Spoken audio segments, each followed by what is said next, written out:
I guess just to take it on the political level or policy level for a few minutes. Like I agree with you. I think that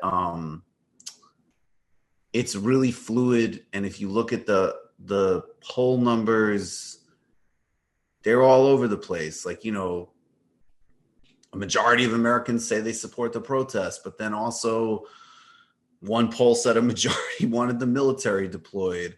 A majority said they were somewhat supportive of the police precinct being burned in Minneapolis also, which is just crazy. That's a lot. I like, my favorite part of that is somewhat. That was the option. Like fully, was firing the precinct fully justified, somewhat justified, partially justified? Yeah, over 50% said, partially was. Well, that's because, so that was a good, so look, and then even today, or yesterday, there was a poll, an Emerson poll, that said something like trust and not trust of police was basically 42-39, which that's an insane number. Like we're talking about all this, reality and I'm, obviously if you're Black, if you're from different backgrounds, of course you have a completely different relationship to police and democracy. But at the same time, these just large aggregate numbers turning like this, that is unprecedented. So I do and they're out rampaging on the streets. They're shooting rubber bullets at, news networks. They're shooting rubber bullets at, a pregnant woman in the passenger seat. Now, I think right now, as we said in the beginning, they don't care because now they're just in the they're not in the take the knee propaganda phase. They're in the we'll beat the hell out of you, get home, don't ever defy our authority phase.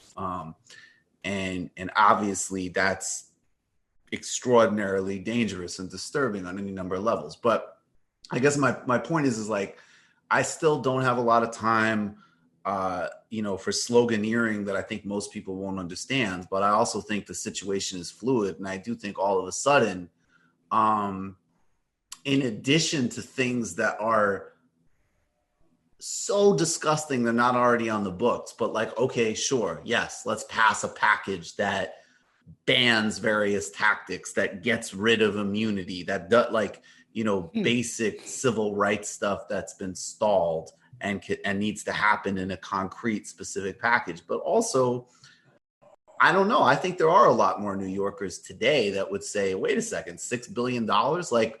Why can't what? $6 billion to beat the hell out of me on a bike? And now I have a taste of what, East New York faces every single day. And also, and I think, and again, also the complications inside the departments, because I don't think attitudes about police, as I said, I think, and I'd love if you could talk about your experience at Penn State too, but I think there's a lot of varieties of opinion about police. I think there's poor people of every background that have been aggressively policed. I think there's definitely upper middle class people of color of all backgrounds who are more supportive. I think there's kind of the downwardly mobile PMC millennials that are really fired, they're listening to the NWA.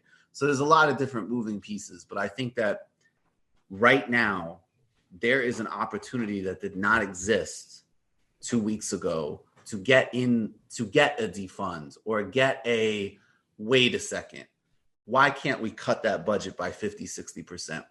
Last thing, and redeploy it to social work, to education, even along the lines of the distinction you made in the beginning, which I think is really smart.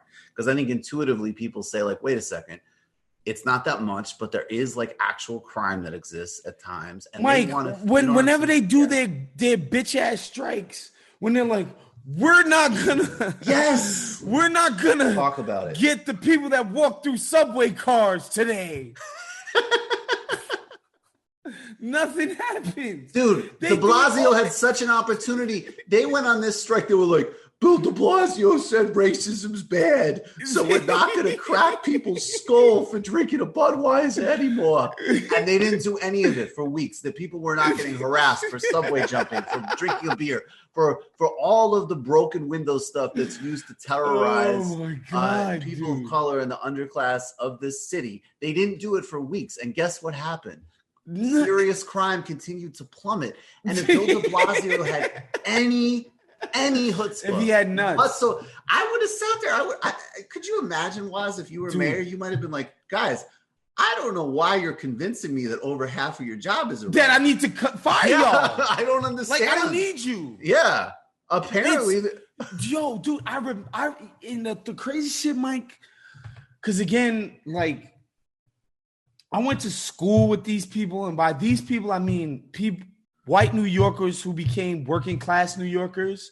On my Facebook, I distinctly remember, and man, I'm not gonna say his name, but he's somebody who, no names. I was very close to when we were in high school. We played football together. We ate lunch together. Everything I know about this guy is he is one of the most decent people you will ever meet in your life. But he's a cop. And I remember when the little strike happened, and I just remember the half-hearted nature of his Facebook post. Of his, well, you know what? We're all going to do this thing of not writing piss in public summonses. And we're going to embarrassed to do that in the first place? Aren't you embarrassed to do that in the first place? Bruh. And I remember thinking like, wait, police not going to do that for a few days? And I remember watching it because their whole thing was like, you guys wait and see when we don't do what we do every day. Life went on without y'all, bruh.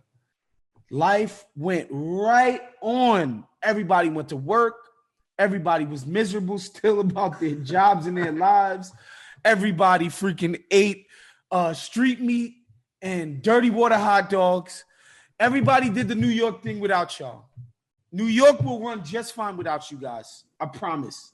I just remember that because I remember seeing him and I was like, yo, why is he? And then I'm like, he's a cop. He has to kind of do the solidarity thing. And I just remember thinking, wait, this is your answer, is to not write summonses? Whew. NYPD got to pray. They had but that's just, and that, well, not also, because that was the last debunking of broken windows, right? Because the first thing that you described was, okay, broken windows. And just real quick, the theory of broken windows is like, no, if you don't do the little stuff, then that creates an environment for the big stuff. So if you thought about it rationally for a minute, that would make very limited sense. Like, okay, I see this guy, like, he's smoking a joint. So now I feel permission to commit an arson. Like, yeah, it actually, if you analyze it a little bit, sounds kind of ludicrous. But that was the theory. And then, of course, what you described in the beginning, though, is like, where are we going to do broken windows policing? Black neighborhoods. And then, okay, there's a permissive environment here. You're having a barbecue. You're drinking a beer on the street. You know, hey, Bob, how you doing? And then, so we already knew that. But then when they did this strike, that was the final nail in the coffin of all of those arguments. All of it. Like, nobody needs you. Like, nobody needs you. And, you know, the thing is, if you live in Whitestone, Queens, and believe me, those people love the police because they believe that the police are saving them from the crime that happens in Southside Jamaica. Guys, like, no black people are coming up to your neighborhood and committing crimes. It's not happening. Most black people don't even know what Whitestone is, guys. The support that props this shit up is this just latent white fear amongst native white New Yorkers. That's another thing that I try to evangelize, honestly, Mike, about New York City. Because again, I'm from there and I know these people and I grew up with these people. There's this idea of New York as this liberal bastion of this place where you go to be artistic, to be diverse, and guess what? New York is all of those things, but it's not just those things. The people in New York,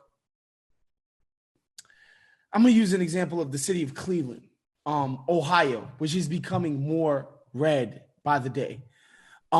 It's because of a place like New York.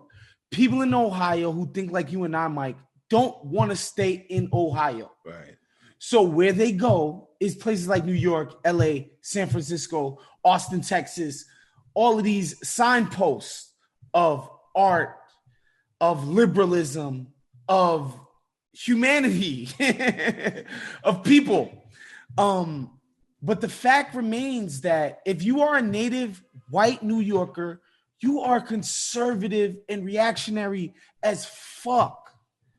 That's who they are. That's who props up the support for NYPD. When Eric Garner got choked to death by 3 cops in Staten Island, and I cite this stat all the time, citywide, disapproval for what happened was at 68%. Citywide, when you count the 5 boroughs, citywide, people saw that and was like, which again, 68%, me and you would be like, wow, Jesus, we can't get that to like 88 or something? Yeah, we can't get the public choking out and murder of a guy who I guess was selling Lucy. Maybe we could bump that up a little bit. He was and sidebar, Mike. I tell people this all the time. The Eric Garner shit hit me because I'm somebody who used to buy loose cigarettes. I'm a Lucy consumer, and I'm like, yo, they killed the dude for selling Lucy's. That stayed with me for a while. But whatever, citywide disapproval 68%. On Staten Island, where that crime happened, which is a majority native white, it's all native white New Yorkers live on Staten Island, 70% approval. Okay, like, could you even, like, can you fathom that? 70% of the citizens of Staten Island said the police did their job correctly. By murdering this man in public. Bruh. And just choking him out in public. He wasn't actually selling Lucy's that day either, if memory serves. Yeah, the reporting is that he wasn't. That it was like a long-term interaction of harassment by those cops specifically of him. And he's I will say, Matt, this shit today. Yeah, Matt Taibbi's book about this is real good. Yeah, it's great. I Can't Breathe. That's reported very, very, very well. I mean. But also, I think too, though, was that's 100% right. But also, I think in the abstract, you can't actually, there's that old layer of just like, they used to call it like the Nixon ethnic whites, reactionary, racist Staten Island, police, La Cosa Nostra, whatever. Hold on. Somebody in the chat said, obviously we're being loose with the term native.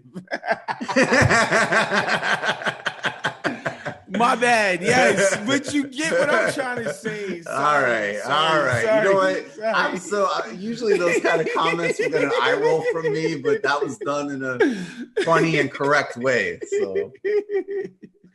But yeah, sorry, continue. No, I'm just saying, but on the other hand, like, I think in the abstract, like, the specific fear of, like, affluent white racism, like, oh, they're going to come to my neighborhood is just delusion, poison, and racism. And then in the abstract sense, like, in terms of, like, even what these cities are now and the contradiction of like, yeah, like these are bastions of liberalism, which are built on like you can't have artisanal coffee New York where it is and how it happens without Giuliani and Bloomberg terrorizing people and without the economic forces that gentrified neighborhoods and without the policing tactics that gentrified neighborhoods that terrorize. So even so there's so many people who like discourse and I'm not making it about, because again, like I look at things in a Marxist way, and it's not about people's personal morality to me at all, but it's like actually the context upon which that sort of like idyllic upper middle class, this is progressive city life, is actually totally inseparable from the coalition of the real estate industry and policing to destroy neighborhoods, uproot people from their homes, and truly systemic police violence, like the everything you outlined in the beginning. Man, that's another thing that gets underrated about gentrification, specifically as it pertains to New York City, is the cops are basically vendors hired in service of the process. Yes. Bed-Stuy, Brooklyn. Bed-Stuy, Do or Die. Where Do the Right Thing was filmed, what Do the Right Thing is about, is basically a white neighborhood now, for all intents and purposes. And there's so many interesting things happening. When I lived in New York, I got to watch gentrification in real time because a friend of mine actually moved from, he bought a condo in Bed-Stuy 10 years ago. And because he's like, I got some advice that basically this is going to be worth something soon. And so I have money to buy something. I'm going to buy it here because I'll be able to sell this for way more than I'm paying for it now because of what the process that's happening there.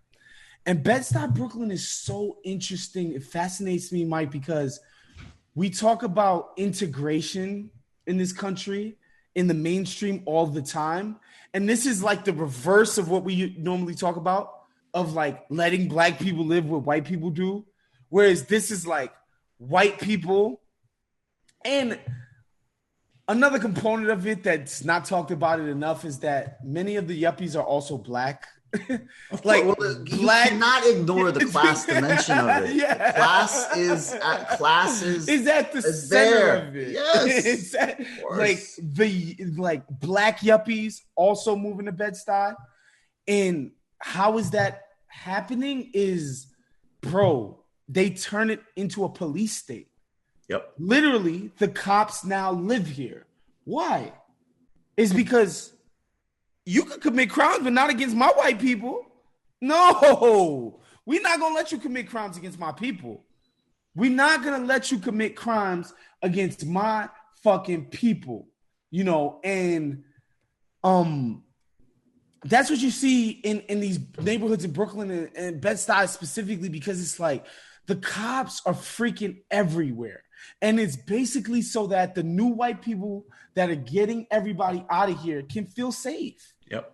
That's it's not hard to understand. If you talk to somebody who grew up in Bed-Stuy, they're like, nah, there was never police here. They would never do the fucking floodlight shit where, like, if something bad happens on your block, the police will literally bring a floodlight, like their own light that's not a street light, park it on that area.